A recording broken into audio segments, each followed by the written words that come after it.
This is BBC World News America. Reporting from Washington, I'm Jane O'Brien. The US economy accelerates amid warnings it might not last, but President Trump takes credit for putting America first. Once again, we are the economic envy of the entire world. Coming home at last, North Korea returns what it says are the remains of 55 US servicemen killed in the Korean War. And a spectacular night sky show. A blood moon rises in the longest lunar eclipse this century.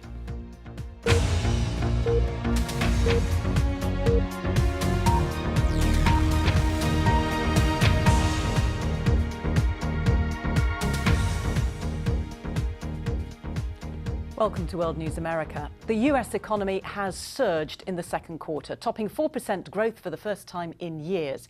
President Trump said the boost was the result of his trade deals and said the figure will go even higher. It's also a distraction from his mounting legal problems and criticism over Russia. But while the numbers have been welcomed, some economists say the acceleration is unsustainable. Our North America editor John Sopel starts our coverage. The sun shone and Donald Trump beamed as he basked in the warm glow of these latest economic figures. This is what he'd promised the American people. And now, 18 months or so into his presidency, he could say this is what he's delivered. These numbers are very, very sustainable. This isn't a one-time shot. I happen to think we're going to do extraordinarily well in our next report, next quarter. I think it's going to be outstanding. I won't go too strong because then if it's not quite as good, you'll not let me forget it. The economy is powering ahead, but these figures don't take account of the trade war launched against Mexico, China and the European Union, and the retaliation taken against US products. And though Donald Trump says the economy is set fair, the effects of the tariffs are yet to feed through. I think there probably will be a lower number in the next quarter of data just because there'll be some give back. We had such a temporary surge in net exports, and that's not going to happen. That's people buying stuff ahead of the tariffs going up. The other reason why these figures are such a welcome tonic is that it allows the president to try to shift the conversation away from Russia, a subject which took another murky twist last night. The White House believes that people will be much more interested in their wages, their livelihood and the state of the economy than they will be in whether there was collusion between Donald Trump and the Russians over the last election. Michael Cohen, his longtime lawyer and personal bag carrier, has let it be known that he's prepared to testify that Donald Trump was lying when he said he knew nothing about a meeting held at Trump Tower before the election, with a Kremlin-linked official promising to dish dirt on Hillary Clinton, a potentially explosive claim. Donald Trump's current lawyer was sent out to do a number on the ex-lawyer. There's nobody that I know that knows him that hasn't warned me that if his back is up against the wall, he'll lie like crazy, because he's lied all his life. But this was Rudy Giuliani just a couple of months earlier. The man is an honest, honorable lawyer. And the president entered the fray this morning saying, "I did not know of the meeting with my son Don Jr." Sounds to me like someone is trying to make up stories in order to get himself out of an unrelated jam. Thank you very much, everybody. Thank you. President, you're going to go to Moscow. As Donald Trump left the South Lawn, there were no shouted questions about the economy. It was all Russia, the issue that just won't go away. John Sopel, BBC News, Washington. Well, I'm joined now by Heather Long, economics correspondent for The Washington Post. Heather, thanks for joining me. What is behind this growth? There's two key things that are behind this 4.1% growth in the second quarter. The first is a really good thing, and that is American consumers are still spending. They're opening up their wallets, using some of the savings from the tax cut to go out and buy things, and that's very good news for the economy. The other thing is that blip factor. It's been dubbed the magic bean, and that is a bunch of countries overseas bought a lot of U.S. soybeans and agricultural products in the second quarter because they wanted to buy them before the tariffs went into effect. That boost, it helped to get us over 4% in the second quarter, but it's not going to last. Does that mean then that the tariffs could actually undermine this growth that we're seeing? Well, so what happened, it's kind of funny. In the second quarter, it boosted growth because it pushed all these foreign companies to try to get their purchases in ahead of July 1st. But you're right, heading into the third quarter and the fourth quarter, President Trump says this 4% growth will be sustainable. Most economists say that's not going to happen, and actually we may see a big reduction in growth in this latter half of the year as companies abroad stop buying. So what is the biggest threat to the economy right now? The biggest threat to the economy right now is that businesses aren't going to open their wallets and spend. The whole purpose of the massive tax cut that President Trump enacted at the end of last year was to encourage companies to go out and buy more equipment and build more factories and pay workers more. At the moment, we're seeing a little bit of that, but we haven't seen the big pickup that President Trump needs in order to power the economy in the months to come. So what impact might that have on consumer confidence, which is also pretty high right now? Confidence is through the roof, particularly among business leaders, but you're right, also among consumers, especially Republicans and independents. And also we're seeing strong hiring, which is helping to propel that optimism. But the trade war looms over all of this. So even though we haven't seen much detraction in the growth yet from the trade war, if this uncertainty continues to hang over business leaders and consumers, we're likely to see that start to hurt growth going forward. And of course, we're in an election year. Could any of this happen before America goes to the polls? Well, it's a very good point that you make. The third quarter GDP, so for the one for the next quarter, comes out October 26th. That's a mere 11 days before Americans go to the polls. So we're going to have a real-time fact check on whether President Trump is right and this 4.1% growth, can it be sustained even another quarter? We're going to find out just before Americans vote. We certainly are. Heather Long, thanks very much indeed for joining me. Thank you. Now, North Korea has returned what are believed to be the remains of 55 American soldiers who died during the Korean War. The repatriation was a promise made by Kim Jong-un to President Trump during their meeting in Singapore last month. It comes on the 65th anniversary of the signing of the armistice that halted the Korean War. Laura Bicker reports. Finally, these fallen soldiers are making their way home.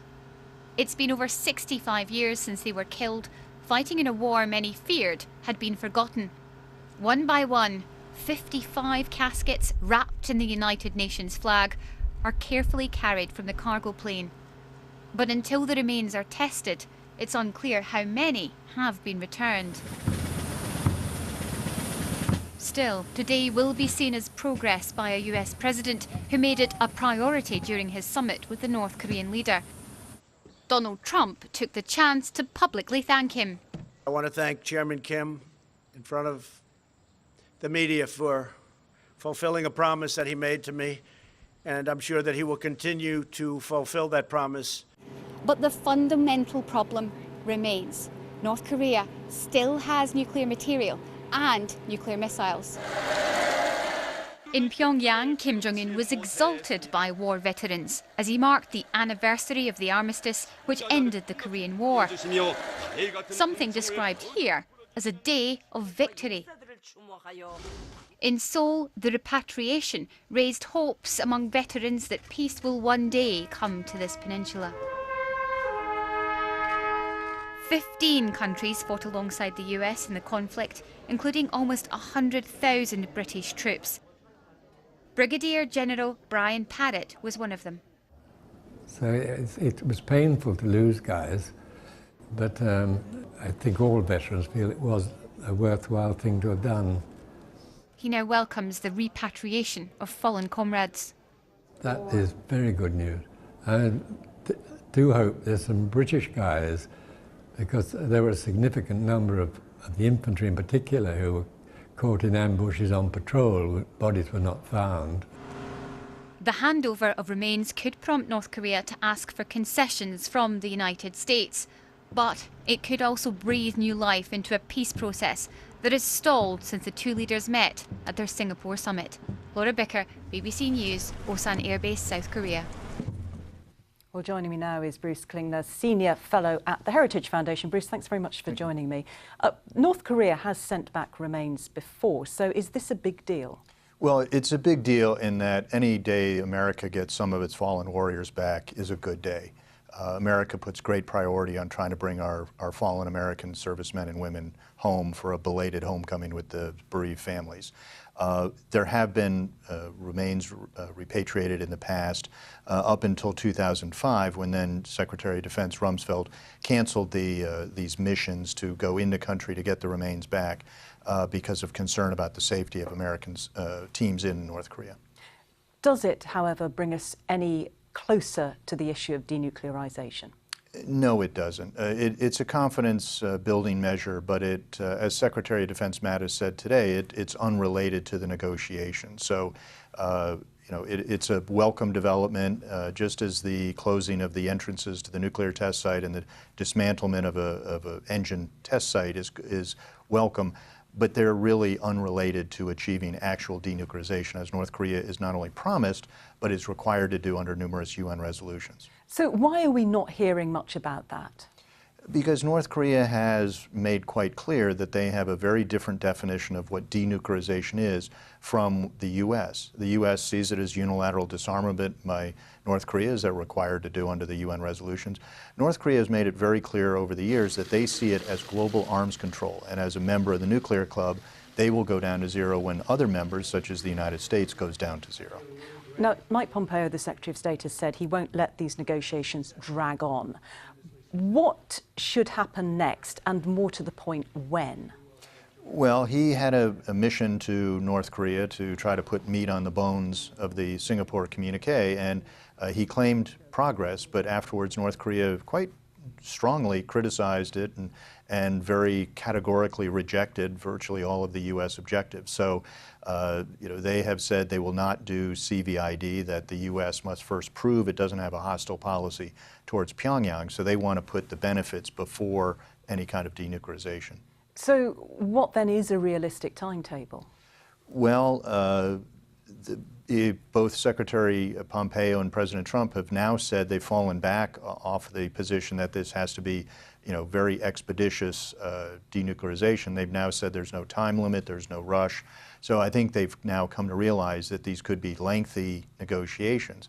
So then it's up to the Trump administration to decide if they feel like there is a chance for success, or whether North Korea is playing its usual tactics and dragging this out, trying to get benefits. The longer they drag it out, probably the less international support there will be for sanctions. So what do they hope to gain in return for repatriating these remains? Well, what North Korea has done with this, the nuclear test site closure and the dismantlement of the engine test and now the return of the remains, they said, we've done what we need to do, you now need to reciprocate. So they're pushing back on any kind of denuclearization steps, instead of saying now the U.S. has to do things such as sanctions removal or signing a peace treaty to end the Korean War or a guarantee of regime security. They now say it's up to the U.S. to do some kind of reciprocal gesture. Bruce Klingner, thanks very much indeed for joining me. Thank you. Quick look at some of the day's other news now, and a group of political parties in Pakistan say they have rejected the results of Wednesday's general election, alleging widespread rigging. Results declared so far show the party of former cricket star Imran Khan has emerged as the single largest in parliament. Pakistan's election commission has dismissed the allegations of manipulation. Greece's Prime Minister Alexis Tsipras says he assumes full political responsibility for the bushfires which killed more than 80 people around Athens. The government has faced calls from the opposition to apologise for failing to respond quickly enough to the disaster. But Mr Tsipras said the authorities would act quickly to tackle unlicensed residential building development. 2 people have been killed while trying to contain a rapidly expanding wildfire in Northern California. Thousands of people have been ordered to evacuate as the Carr fire continues to rage out of control due to soaring temperatures and dry conditions. Another firefighter was killed earlier this week while battling a separate blaze near Yosemite National Park. And the directors of US television network CBS say they will investigate a claim of sexual misconduct against the chairman and chief executive, Leslie Moonves. The allegations are being published by the New Yorker magazine and are said to go back several decades. The board said it would promptly review the allegations and take any appropriate action. Mr. Moonves is one of America's highest paid business executives. Now, the silvery moon turned red and ochre in the longest lunar eclipse of this century today. The moon passed through the shadow of the Earth for a staggering 1 hour and 43 minutes.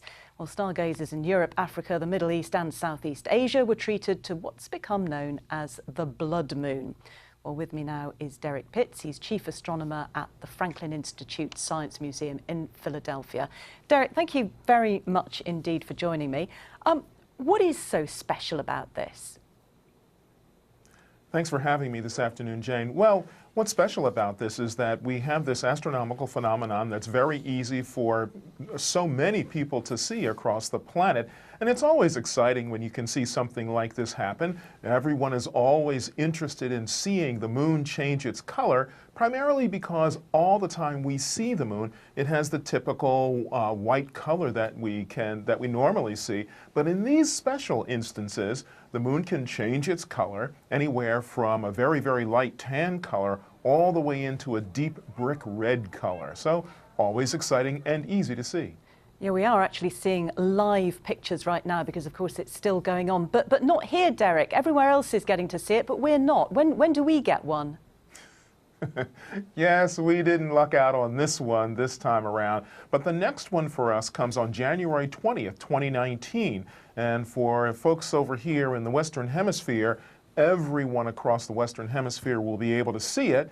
And of course, it's happening at a decent time of year. It's in January. So as long as the sky is clear, everyone will be able to see a nice total lunar eclipse. Do you actually learn anything from this, or is it just very pretty? While it is very pretty, there still is scientific information that we can glean from this. We can understand the shape of the Earth. That's the way in which the shape of the Earth was first proved by ancient sky observers looking at lunar eclipses and understanding the shape of the Earth from that. And we can also do things like calculate the orbital motion speeds and things of that sort. And we can understand where various things are in the sky. We can look for other sorts of astronomical events to occur, like occultations when the moon might cover a star. Things of that sort can still be gleaned from lunar eclipses along with their beauty. Now, I also understand that Mars is going to be closer than it normally is. I think closest for the first time in 15 years. Why is that significant? The reason why that's significant is partially because of the fact that everyone can more easily identify the planet Mars because it will happen to be in the same part of the sky as the lunar eclipse is occurring. And Mars' close approach to us happens every 2 years. It gives up a chance for people who want to try to identify it, an easy way to see it because it will appear a tiny bit larger and brighter than normal. That way it's easy for people to identify it. If we think about it scientifically, the close approaches that Mars has to Earth offer us an opportunity to launch spacecraft out toward Mars when they're at their closest proximity to each other. This cuts down on the amount of fuel that has to be used to get a payload out to Mars, and so it's an advantage for folks that want to send something out to Mars. And Mr. Trump also saying he wants to go to the moon as well. Lots happening up there. Derek, thank you very much indeed for joining me. Thanks for having me, Jane. You're watching BBC World News America. Still to come on tonight's programme, the path less travelled, what it's like to be young and a Republican in Trump's America.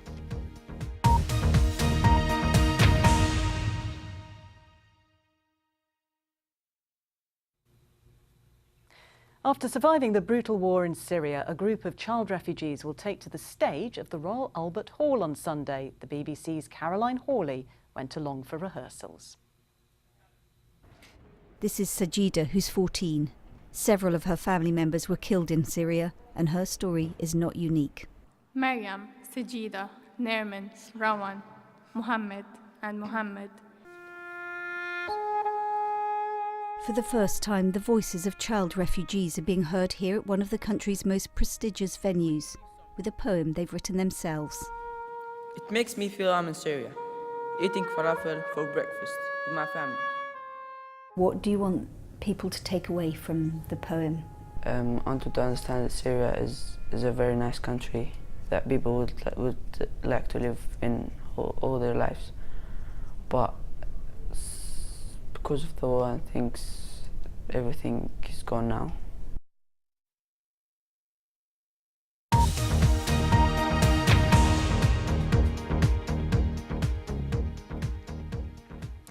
On Monday, Zimbabwe will hold a general election, and for the first time in 38 years, former President Robert Mugabe will not be standing. Emmerson Mnangagwa, Mugabe's successor, has promised a free and fair election. Yet the main opposition party has made claims of intimidation and harassment.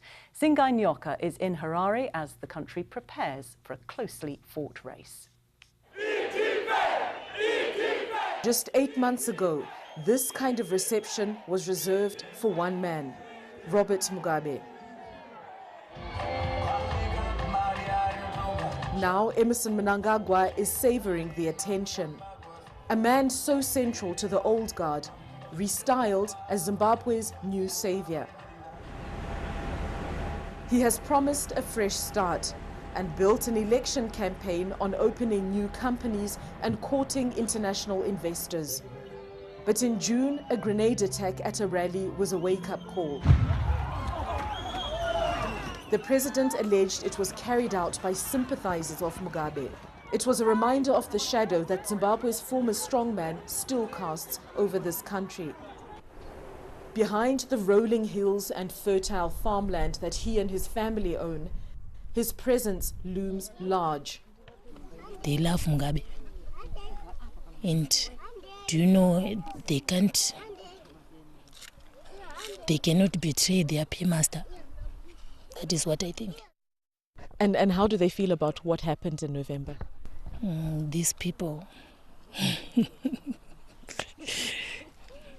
they felt Mnangagwa did something wrong. This campaign has moved to the former president's rural home of Zimba, a new dispensation preaching to the old.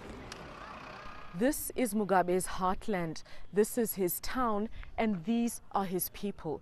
Now, on the surface, the atmosphere is calm, but very few people wanted to talk to us about the former president or this election. His face might not be visible, but his presence is still felt here. There are the old people who still believe that Robert Mugabe was the only person who could lead Zimbabwe, but the rest of the people have moved on. The president was a little bit old, so he was supposed to retire. There's nothing bad about what has happened, and people have understood that. For 37 years, Robert Mugabe dominated every aspect of Zimbabwe. Presidential hopeful Emmerson Mnangagwa will have to win this country for himself and overcome the legacy of fear and mistrust left by his predecessor. Singai Nyoka, BBC News, Harare, Zimbabwe. Now, as we all know, life isn't always easy as a teenager, and here in the United States, some young conservatives believe they have the additional problem of struggling to go public with their views. Well, we went to a meeting of conservative high school students to ask them about their politics. I love America. It's amazing here. And I love being conservative. There's a lot of stereotypes about what the conservative movement is really about.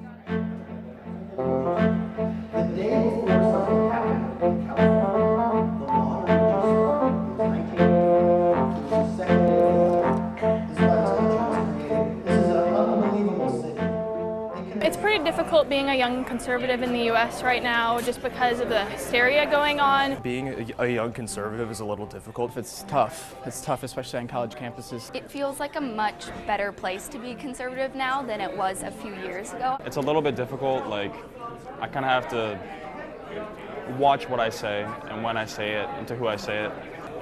It's pretty amazing. I've always really been concerned with being pro-life. That's like one of my main moral values. I'm concerned about would be definitely gun rights. Like, I see the left coming at it, and it's really like, it scares me a little bit. Political unrest is one of the most divisive issues going on because we're so left against right. I am pro-life, and it's one of the biggest issues to me. Another thing that's really important to me is national security. I'm in Florida, and we just had you used to be able to buy a rifle and a shotgun at 18, and they just took that right away from me. I feel like that Donald Trump himself is sort of divisive in a way and not really the best leader for the conservative movement. President Trump is someone who is so for America. I mean, make America great again, keep America great again, exclamation point. I think it's fantastic. We have a great leader in the White House right now. Having a president that actually does what he promised is really rare. I want him to do well. I really want him to do well. And I don't think he's done a great job uniting the country, but at the same time, I also do feel like he has done a fairly okay job moving this country forward. Trump's the most patriotic person that I've seen. He is the American dream. The view of young conservatives there. Now, before we go, these pictures were taken by a terrified family as their car was attacked by a North American black bear. The 6-foot animal lives at Woburn Safari Park in the UK and reportedly climbed into the car bonnet before trying to chew at it. I think he just wanted a bit of a teddy bear's picnic. I'm Jane O'Brien. Thanks very much for watching BBC World News America.